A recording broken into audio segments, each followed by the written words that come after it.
Now see, today we are going to start a chapter that is reflection. Reflection, this is the coordinate axis, this is the x-axis and this is your y-axis. Now x dash or x is called the x-axis, this is called x-axis and this is called y-axis. And also x-axis is called the abscissa and the y-axis is called the ordinate. If suppose any point we are writing that point, that is your xy. Xy means what? On the x-axis it will be x and on the y-axis it will be y. We can write the point in this format x comma y. Getting? Now say these two are called the coordinate axis, where both x-axis and the representation of both abscissa as well as ordinate in the format, this is called a coordinate axis.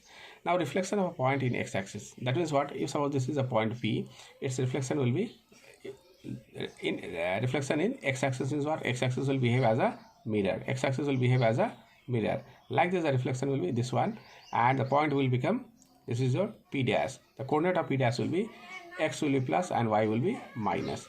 Getting? Some more example I am showing you.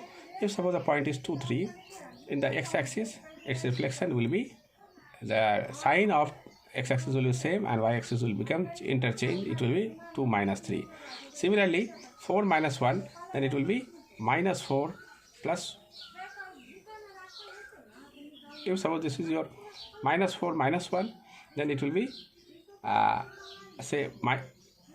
then if a point this is your minus 4 minus 1, then it will be minus 4 plus 1. That is what? The coordinate of this y-axis, is changing. It becomes plus. Now reflection in y-axis. Reflection in y-axis, I am showing you one example from the book.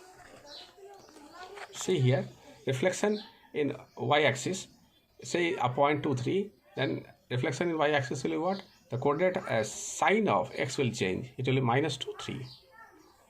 Minus 4, minus 1, it will be 4 minus 1.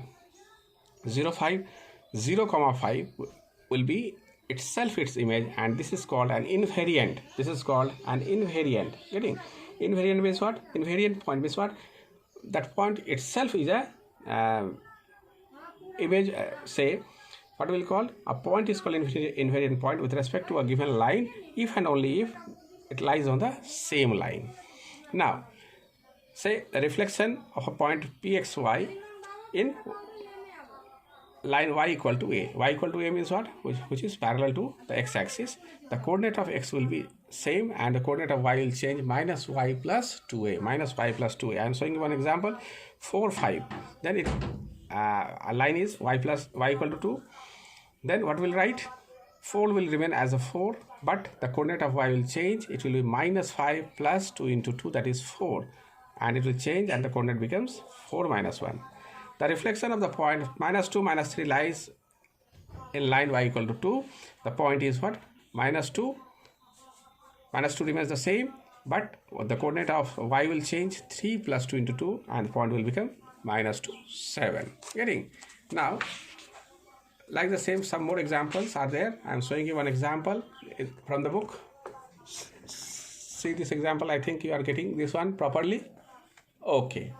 Now, see this example. Say the point 8 equal to 2, 1, b equal to, say b is your 0, 3, c is your minus 2, 2, minus 2 are the vertices of the triangle. At first, what we'll do, we'll plot this coordinate axis on the graph paper. Then after that, we'll plot the values of a, b, c respectively. Once you are plotting the value of a, b, c, then after that we will get the image of a. Say this is your 2, 1, image will be here, 2 minus 1. Getting? Now image of 0, 3 will be image here, 0 minus 3. Image of this point will be here, this is your minus 2 plus 2. Now what you have to do? At first you have to join, you have to make a triangle ABC first, then after that you are making the respective images of the respective coordinates. Then we'll join those images of that triangle ABC with a dotted line. Getting that one? Now one more example I am showing you here. This example, example 7. Now you see PQ is given, P and Q is given. We will plot this point on the graph paper. Then after that we will plot a perpendicular from P on the x-axis, that is your PM.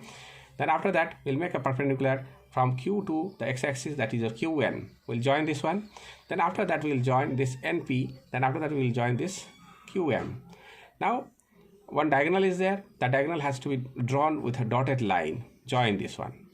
Now see, what you have to find here, you have to find the area of this parallelogram. Area of this parallelogram is what? Its formula is what? Base into height. And one more way to find the area of a parallelogram, what is that? This diagonal of a parallelogram, MN, divides the parallelogram into two equal area. Now, either you find the area of this triangle or you have to find the area of this triangle. How to find the area of this triangle? Half S into altitude.